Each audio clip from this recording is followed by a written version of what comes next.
সুপ্রভাত, রিতম বাংলায় আপনাদের সকলকে স্বাগত। আর এই মুহূর্তে সকালের শিরোনাম নিয়ে সঙ্গে রয়েছে আমি বিনোদ। চোখ রাখবো খবরে। রবিবার সকালে সিবিআই দফতরে হাজিরা দিলেন চিকিৎসক বিরূপাক্ষ বিশ্বাস। শনিবার রাত পর্যন্ত সিবিআইয়ের জিজ্ঞাসাবাদের মুখোমুখি হন বিরূপাক্ষ এবং অভিক দে। এরপর রবিবার সকালে সিবিআই দফতরে আসেন বিরূপাক্ষ। ফের বিপত্তি রেলে মালগাড়ি ইঞ্জিন থেকে আলাদা হয়ে গেল কয়েকটি বগি। রবিবার সকালে ঘটনাটি ঘটেছে মুর্শিদাবাদের ফারাক্কা স্টেশনের কাছে খোদাবাদপুরে। রবিবার পুঞ্চ জেলা নিয়ন্ত্রণ রেখা পাহারা দেওয়ার সময় জওয়ানরা 35 বছর বয়সী এক পাকিস্তানি অনুপ্রবেশকারীকে আটক করেছে। তিরুপতি মন্দিরের প্রসাদী লাড্ডু বিতর্কে 11 দিনের প্রায়শ্চিত্ত দীক্ষা শুরু করলেন অন্ধ্রপ্রদেশের উপমুখ্যমন্ত্রী তথা অভিনেতা পবন কল্যাণ। কলকাতায় এবার তৈরি হতে পারে সেমিকন্ডাক্টর কারখানা। প্রধানমন্ত্রী নরেন্দ্র মোদীর সঙ্গে আমেরিকার প্রেসিডেন্ট জো বাইডেনের দ্বিপাক্ষিক বৈঠকে এই বিষয়ে আলোচনা হয়েছে। রবিবার প্রধানমন্ত্রী দপ্তর থেকে এক বিবৃতি জারি করে এই কথা জানানো হয়েছে।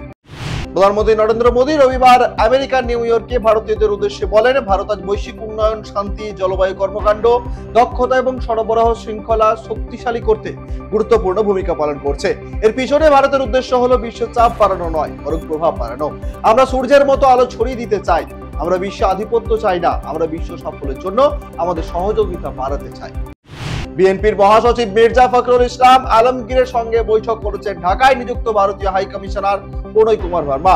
রবিবার 22 সেপ্টেম্বর গুলশানের বিএনপি চেয়ারপারসনের রাজনৈতিক কার্যালয়ে বৈঠক অনুষ্ঠিত হয়। ইরানের দক্ষিণ খোরাসান প্রদেশের একটি কয়লা খনিতে ভয়াবহ বিস্ফোরণ। সেই বিস্ফোরণে জেরে কমপক্ষে মৃত্যু হয়েছে 51 জনের, গুরুতর জখম আরো 20 জন। মিথেন গ্যাসের জন্যই ওই কয়লা খনি 2টি ব্লকে বিস্ফোরণ হয়েছে বলে জানা গিয়েছে। শ্রীলঙ্কার রাষ্ট্রপতি নির্বাচনে জিতলেন বাম প্রার্থী অনুরাগ দিসানায়েক।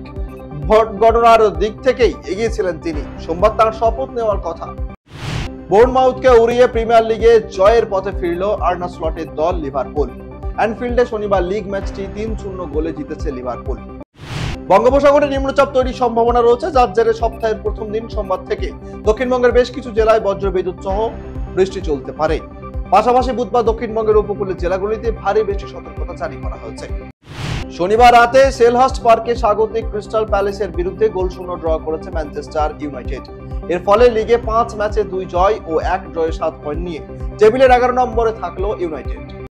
শনিবার দ্বিতীয় একদিনের ম্যাচে অস্ট্রেলিয়ার কাছে ইংল্যান্ডের হারার ম্যাচে আন্তর্জাতিক ক্রিকেটে নজির গড়লেন আদিল রশিদ। ইংল্যান্ডের প্রথম স্পিনার হিসেবে একদিনের আন্তর্জাতিক ক্রিকেটে 200 উইকেটের মাইলফলক স্পর্শ করলেন তিনি। চেন্নাইয়ের প্রথম টেস্টে বাংলাদেশের বিপক্ষে ভারত হেসে খেলে জয় পেল। রবিবার চতুর্থ দিন সকালেই টাইগারদের 6 উইকেট তুলে নিয়ে 280 রানে বড় জয় পেল ভারত। চেন্নাই টেস্টে জয়ের পরে সিরিজের দ্বিতীয় টেস্টের জন্য 16 সদস্যের দল ঘোষণা করল বিসিসিআই। আগামী 27 সেপ্টেম্বর থেকে কানপুরে শুরু হবে সিরিজের দ্বিতীয় শেষ টেস্ট। প্রযোজক রাজ ও দিকের জুটির সঙ্গে পরিচালক রাহি অনিল ব্রেভের নিয়ে আসছেন রক্ত ব্রহ্মাণ্ড সিরিজ। আর তাতে প্রধান চরিত্রে রয়েছেন আদিত্য সামন্থা। সবেই সিরিজে শুটিং শুরু করেছেন তারা। ওটিটির দুনিয়ায় এবার পা রাখতে চলেছেন করণ জোহর। দীর্ঘ 2 দশকেরও বেশি সময় ধরে চলচ্চিত্র নির্মাণের সঙ্গে জড়িয়ে রয়েছেন তিনি। জানা যাচ্ছে যে এটা সব ঠিক থাকলে 2025 সালের প্রথম দিকে শুরু হতে পারে নতুন কাজ।